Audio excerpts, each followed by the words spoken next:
Hello guys, চলো এবার দেখা যাক কি সুন্দর জায়গাটা। আমাদের ব্যান্ডেলের লাহি বাবার আশ্রমে ঢুকতে ডান হাতে এই শিব মন্দিরটা। তো তার পাশে বেরিয়ে আসার পরে দেখতে পেলাম ডান হাতে একটা সুন্দর মন্দির। মন্দিরের মধ্যে মা দুর্গা অবস্থান করছেন। কোষ্ঠী পাথরের তৈরি মা দুর্গা, অসম্ভব সুন্দর জায়গাটা লাগছিল। এবং সত্যি কথা বলতে কি, শীতের শুরুতেই ঢুকে পড়েছিলাম এই ব্যান্ডেলের লাহিড়ী বাবা আশ্রমে।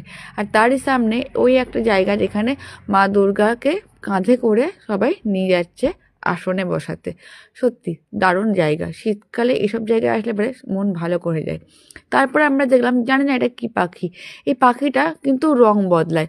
ফার্স্টে গিয়ে আমরা এই লাল রঙের দেখেছিলাম, এরকম ঝাঁকড়াওয়ালা। বাট শেষে যখন ফিরছিলাম বাড়ি, সেই সময় কিন্তু ব্লু রঙের দেখলাম গলার সামনের দিকটা।